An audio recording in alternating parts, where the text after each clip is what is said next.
En Venezuela, Nicolás Maduro se juramentó para gobernar por un segundo periodo en medio del repudio de la mayoría de los países de América y de la Unión Europea. Las reacciones internacionales no se hicieron esperar. Paraguay rompió relaciones diplomáticas con Venezuela y la OEA aprobó no reconocer la legitimidad del periodo presidencial de Maduro. Donald Trump visitó la frontera sur de Estados Unidos. El gobernante está cada vez más cerca de declarar la emergencia nacional para obtener los fondos para el muro. Y desde el Cairo, el secretario de Estado de Estados Unidos, Mike Pompeo, criticó al expresidente Barack Obama y su política con Irán. Muy buenas tardes, les saluda María Alejandra Requena. Bienvenidos a Panorama Mundial. Comenzamos.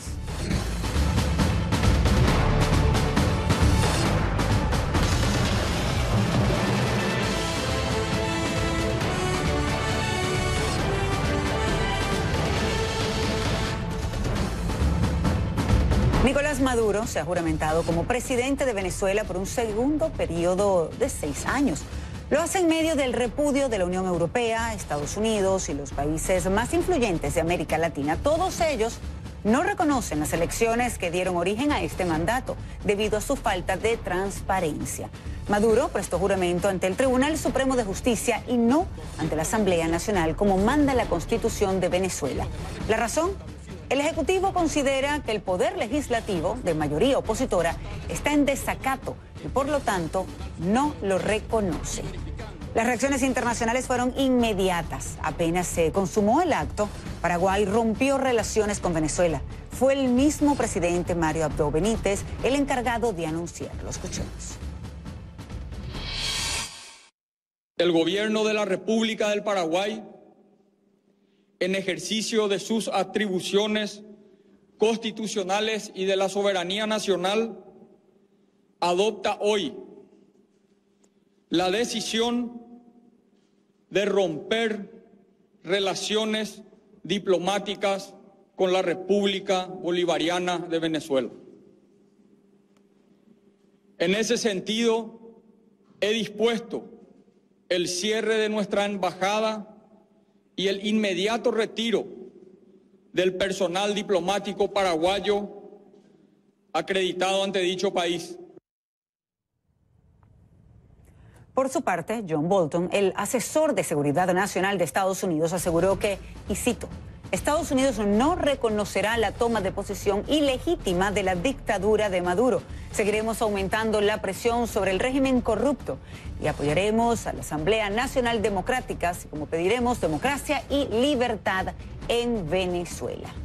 La Cancillería de Chile aseguró en Twitter que hoy es un día negro para la democracia en Venezuela y reiteró que no reconocerán el gobierno de Maduro.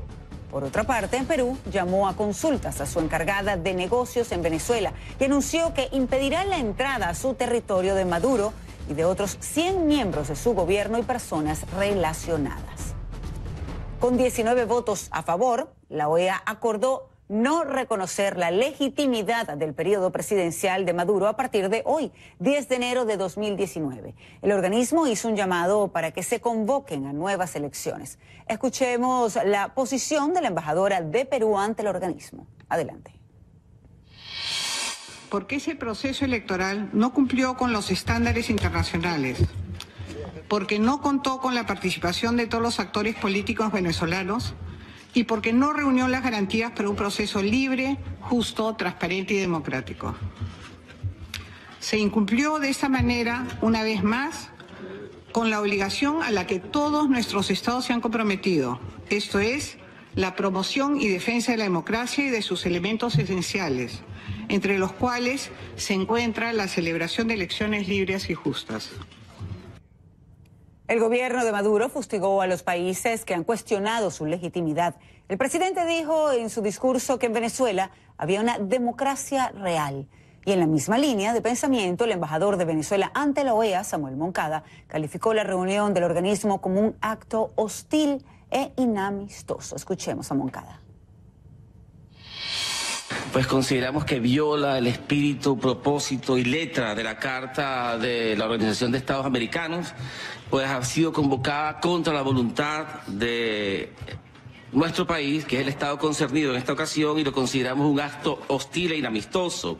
Por eso anunciamos que no reconoceremos ninguna decisión que pudiera adoptarse en esta sesión, ya que respeta nuestro derecho a la libre determinación. Muchísimas gracias.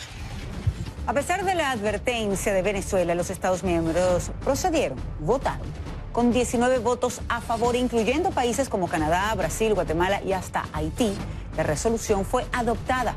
6 países, incluyendo Nicaragua, Bolivia y la misma Venezuela, votaron en contra, mientras que 8 países, entre ellos México y Uruguay, se abstuvieron. Vamos de inmediato hasta Caracas con Osmari Hernández, quien ha seguido pues todos los detalles de esta juramentación de Nicolás Maduro ante el Tribunal Supremo de Justicia. Osmari, muy buenas tardes, gracias por acompañarnos en Panorama Mundial.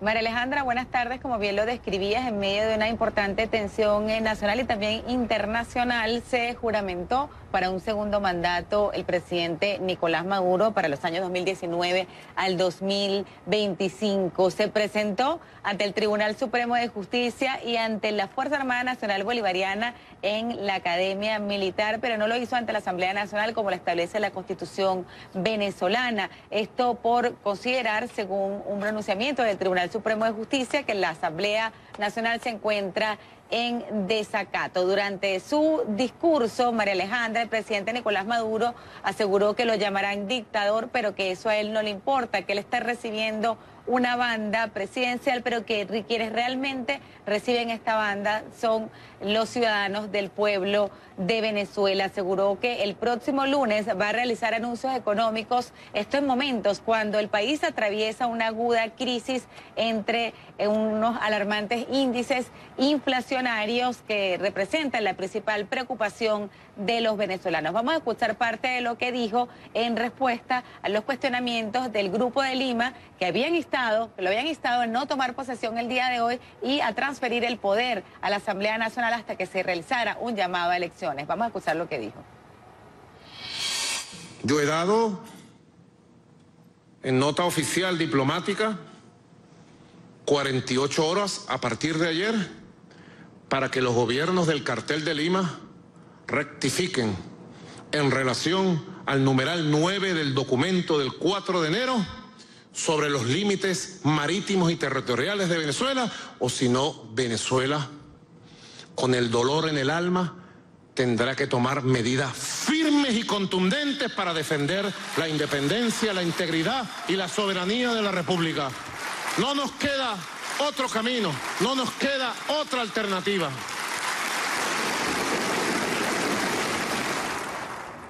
Importante destacar, María Alejandra, que ese plazo otorgado a estos 12 países que suscribieron el acuerdo emitido el pasado 4 de enero se vencería entonces este viernes a mediodía. También destacar lo que fueron las medidas de seguridad durante estos actos especiales en el Tribunal Supremo de Justicia, un anillo de seguridad de unos hasta 5 kilómetros con presencia de funcionarios militares y policiales, inhibidores de señal, y también indicar que al momento de llegar el presidente Nicolás Maduro al Tribunal Supremo de Justicia nos encontramos en las afueras y pese a que estaban sus seguidores allí esperándolo, fue anunciada su llegada, entraron unas 7 camionetas blindadas con vidrios ahumados y nunca se vio al presidente Nicolás Maduro, que no ha estado en actos públicos abiertos desde que ocurrió el atentado que denunció en su contra el pasado 4 de agosto. También destacar que el presidente de la Asamblea Nacional, Juan Guaidó, se pronunció poco después para asegurar que se estaría iniciando en Venezuela un gobierno de facto y en este sentido convocó para este viernes a las 11 de la mañana un cabildo abierto frente a la sede del Programa de las Naciones Unidas para el Desarrollo en el este de Caracas para debatir distintas propuestas de ruta para recuperar el Estado de Derecho en Venezuela y para salir de lo que han denominado como la usurpación por parte de Nicolás Maduro. Será el lunes entonces cuando Maduro se presente ante la Asamblea Nacional Constituyente. María Alejandra, estaremos entonces haciendo seguimiento a todos estos pronunciamientos y actividades de los próximos días. Muchísimas gracias, Osmar. Estaremos atentos, por supuesto, a tus reportes y a cualquier noticia que se produzca desde Venezuela. Buenas tardes.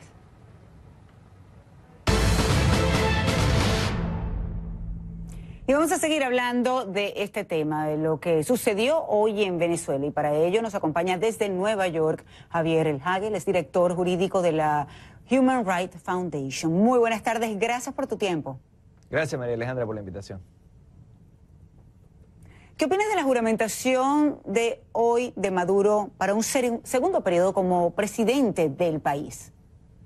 Bueno, es lo que ocurre en un país sin instituciones cuando un dictador se lanza a elecciones que no tienen ninguna garantía de libertad y justicia. Recordemos que según la Carta Democrática Interamericana, para ser democrático, un proceso electoral debe tener elecciones libres y justas, con voto secreto, transparente, observación internacional. Y eso no ocurrió en Venezuela hace un año.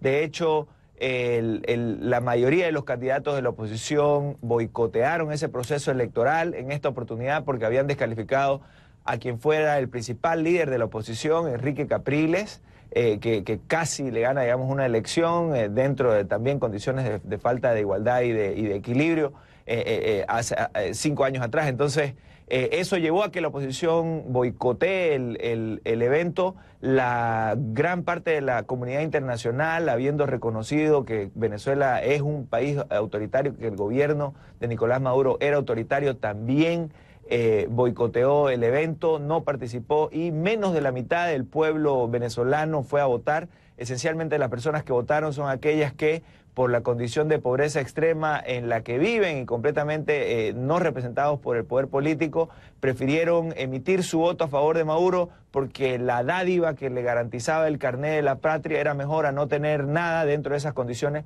Pero nadie en Venezuela, excepto tal vez un grupo minúsculo de militares, cree que el presidente actual es legítimo, y eso se ha visto hoy con la respuesta internacional, al igual que con la falta de fervor de parte de los seguidores de Maduro en la manera en que él ha sido juramentado una vez más. Entonces se trata de un gobierno muy débil, pero a la vez anclado en los pilares más poderosos que hay dentro de los gobiernos autoritarios, que son los militares, y la capacidad absoluta de usar de manera corrupta, de manera discrecional, todos los recursos del Estado, como lo vienen haciendo los militares dentro del régimen de Nicolás Maduro. Entonces, Javier, un gobierno débil quizás, así lo pueden ver algunos países, sin embargo se ve muy fuerte dentro de Venezuela, tanto que entonces pues se juramenta para un segundo periodo, a pesar de lo que estabas diciendo, unas elecciones que además se adelantaron 7 meses, falta de transparencia es lo que alegan muchísimos países. Paraguay, por ejemplo, ya hoy, con esta juramentación de Nicolás Maduro como presidente de Venezuela, decide romper relaciones diplomáticas. ¿Crees que otros países lo hagan? Es un buen ejemplo de parte del gobierno paraguayo lo que han realizado, y sería positivo de que otros países lo hagan. Lastimosamente, el carácter autoritario del gobierno de Nicolás Maduro no es de hoy. Cuando se aceleró este proceso de autoritarismo, ya que venía desde el gobierno del presidente Chávez, pero se aceleró bajo Nicolás Maduro allá por el año 2014, muchos países democráticos tomaron decisiones como esta, o trataron de tomar decisiones como esta. Se comenzó a traer con mayor fuerza el tema a la OEA. La elección del secretario general Almagro propició esa alerta internacional con mayor fuerza que antes. Entonces ya se ha visto este antecedente. Esperemos que esta nueva ola, porque así son los procesos políticos, un gobierno toma la iniciativa y que esto lleve a una ola de denuncias diplomáticas de ese orden, rompimiento de relaciones diplomáticas. Recordemos que ese es el espíritu de la Carta Democrática Interamericana. La Carta Democrática Interamericana es de alguna manera la codificación de la famosa doctrina Betancourt, que fue inaugurada por el propio expresidente de Venezuela en época de dictadura, donde había dictaduras de izquierda y de derecha muy poderosas, y que consistía en aislar a los regímenes dictatoriales bajo la noción de que América Latina tenía que ser una comunidad de naciones democráticas y que por tanto no te puedes sentar en la misma mesa con regímenes dictatoriales. Hay que apoyar a las fuerzas opositoras democráticas dentro de estos regímenes, a la sociedad civil, pero no hay que sentarse a legitimar a estos dictadores. Y esa es la posición que ha tomado Paraguay y nos parece positiva. Esperemos que lleve a mayores estados a hacer lo mismo, ¿no? Hablaba de la OEA. La OEA precisamente hoy aprobó con 19 votos a favor, incluyendo los de República Dominicana y Haití, pues el no reconocer pues este nuevo periodo presidencial de Nicolás Maduro. Sin embargo, sabemos que es muy importante la presión internacional, pero vemos también por otro lado Cuba, que por ejemplo tiene años sin pertenecer a la OEA, sin mantener relaciones diplomáticas con muchos países, al menos por muchísimos años fue así, y el gobierno de los Castro se mantuvo por muchísimo tiempo, ahora por supuesto con Díaz-Canel. Y en el caso de Venezuela, te pregunto, ¿crees que pueda pasar lo mismo a pesar del aislamiento internacional?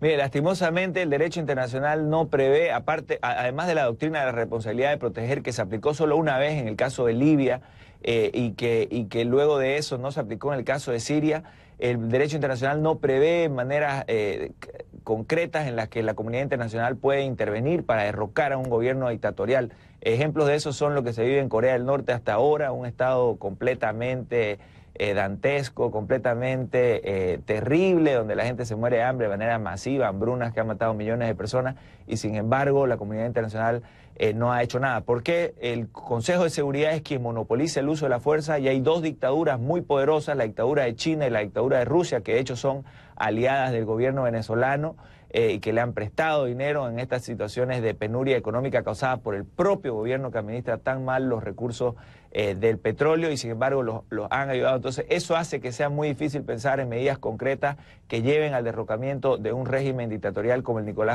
Nicolás Maduro. Más allá de la presión que puedan hacer. Exacto, y eso mismo ocurre en Cuba 60 años después. Sin embargo, una diferencia importante entre Cuba y Venezuela es que Venezuela tiene países vecinos importantes como Brasil y Colombia, donde su población no se necesita tirarse al mar con el riesgo de que lo coman los tiburones, como el caso de cientos de miles de cubanos a lo largo de los últimos 60 años. Pero tienen una importante crisis migratoria ahora, precisamente. Correcto. Tanto Brasil como Colombia principalmente, ¿no? A propósito de lo que pasa en Venezuela. Javier, como siempre, un gusto conversar contigo. Muchísimas gracias por acompañarnos. Javier Elhague, director jurídico de Human Rights Foundation. Buenas tardes. Gracias a ustedes por la invitación. Gracias, María Alejandra.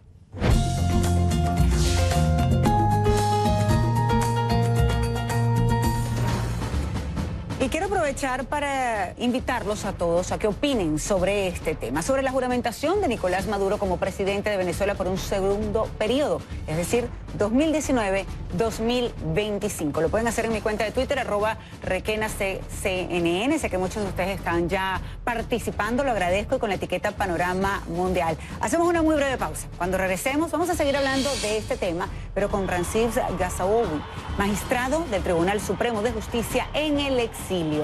Y también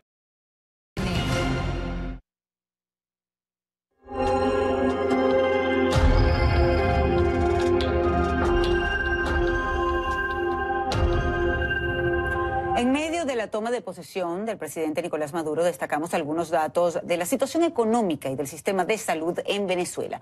Según una encuesta realizada en 2018 por universidades venezolanas, casi el 90% de los venezolanos viven en la pobreza. El sondeo halló que más de 2/3 de los venezolanos reportaron haber bajado en promedio 11 kilos en el 2017. La Federación Farmacéutica de Venezuela estima que el país experimenta una escasez de medicamentos del 85%. En noviembre, la ONU anunció que le dará a Venezuela $9.200.000 en asistencia sanitaria y nutricional. Y hablando de lo sucedido hoy en Venezuela, en Miami hubo una manifestación de repudio a la toma de posesión de Nicolás Maduro. Un grupo de opositores se concentró frente al consulado de Venezuela para rechazar el acto. Los manifestantes exigieron mayor apoyo internacionalmente a la crisis política de su país.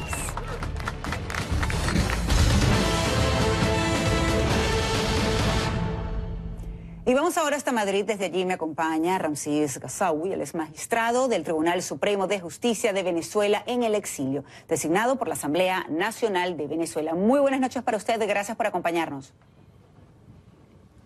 ¿Cómo estás, María Alejandra? Un gusto estar contigo. Gracias por su tiempo y sobre todo en un día como hoy, que en el resto del continente, por lo menos nuestra audiencia está tratando de entender un poco lo que sucede en Venezuela. Aquí tengo la Constitución Bolivariana de la República de Venezuela, o la Constitución de la República Bolivariana de Venezuela, y estaba revisando el artículo 231. Me llamó la atención porque precisamente el presidente Nicolás Maduro hoy hizo referencia a este artículo. Y este artículo establece que el candidato elegido presidente o presidenta tomará posesión el 10 de enero, un día como hoy, mediante el juramento ante la Asamblea Nacional, pero que si por alguna razón no se puede, de Venezuela en el exilio. ¿Por qué no se aplica entonces el artículo 233, que entonces haría que el presidente de la Asamblea Nacional sea el juramentado como presidente del país y se llame elecciones? ¿Por qué entonces no se puede ejecutar este artículo de la Constitución? Fíjate, María Alejandra, que yo personalmente pienso que la salida debe ser institucional y constitucional. Y la salida institucional pasa necesariamente por la Asamblea Nacional, conforme al artículo 233, en consonancia con el artículo 333 de la Constitución. ¿A qué me refiero?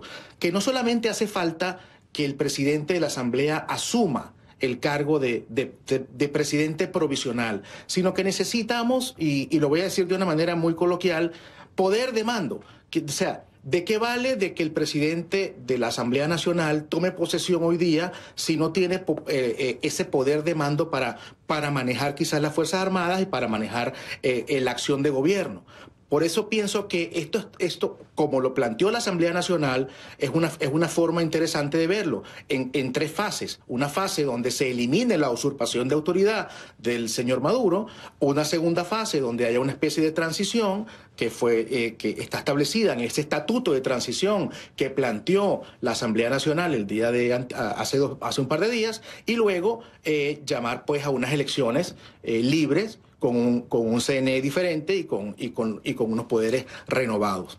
Por eso, no solamente el transitar por el artículo 233 hace que cambie este problema o que haya una solución. Hay que combinarlo con la acción del artículo 333, que en definitiva le toca pues al pueblo y a todos nosotros desconocer este régimen que hoy inicia. Claro, pero sin embargo, entonces vamos a, cuando habla de poder, están, por ejemplo, los militares dentro del país, por supuesto, dentro de Venezuela. Sabemos que ya hay países que no están reconociendo por lo menos este periodo presidencial de Nicolás Maduro. Sabemos Paraguay rompió relaciones, pero ¿qué pasa, por ejemplo, con las Fuerzas Armadas Nacionales de Venezuela, quien en teoría, según esto, no tendría comandante en jefe? ¿Cómo sería visto entonces lo que es la fuerza militar dentro del país? A mí me pareció muy interesante el mensaje del presidente de la Asamblea, Guaidó, el día de hoy, donde hace un llamado a la Fuerza Armada a tomar posición sobre lo que ha pasado el día de hoy. Y es que hay que reiterarlo, María Alejandra, en ese sentido. Maduro ya no es presidente de Venezuela, usurpa el cargo y no es comandante en jefe de las Fuerzas Armadas venezolanas. Por lo tanto, lo interesante es ver de que hacer un llamado a los militares que cumplan con la Constitución, que cumplan con el deber que tienen, que hicieron cuando juramentaron a la Constitución, el deber que tienen de respetarla y hacerla valer. Es muy importante el tema, o sea, el tránsito hacia la libertad en Venezuela, sin duda alguna, pasa por el tema militar. Magistrado, pero con todo respeto, ya la oposición pues tiene años haciendo llamados precisamente a los militares, y no necesariamente para que se dé un golpe, ni mucho menos, porque lo han aclarado distintos líderes de oposición. Pero la realidad es que hasta ahora hemos visto, y hoy mismo lo volvimos, una vez más vimos esa imagen, en donde parece entonces los militares respaldar a Nicolás Maduro, ahora iniciando un segundo periodo presidencial hasta el 2025. Bueno, como te lo dije anteriormente, María Alejandra, el tema pasa por la aplicación material del artículo 333 de la Constitución. El desconocimiento del régimen y hacer valer la Constitución cualquier persona investida de autoridad o no. Y tú me preguntarás, bueno, pero ¿cómo se come esto? Y la realidad es que simplemente esto transita por, uno, quizás el pueblo en la calle; dos, el apoyo de los militares; 3, una acción efectiva de la Asamblea Nacional. 4, el rescate de la institucionalidad, que no existe en Venezuela y que sin duda alguna pasa también por las discusiones que se den en la Asamblea Nacional. Y por último, hacer una especie de transición que conlleve a unas elecciones libres y limpias. Y tenemos, tristemente, viendo años a muchos venezolanos en las calles, más recientemente, el año pasado, 2017, con grandes protestas, 2014 también con grandes protestas, y lamentablemente, pues bueno, siempre se invoca a la Constitución de un lado y del otro, y pues seguimos ahora aquí. Lo único que sí estamos viendo, y creo que de una manera más contundente, es la presión internacional. ¿Llevará a una solución política para salir de la crisis? Salir, sobre todo de la crisis, eso es lo que hay que esperar y ver.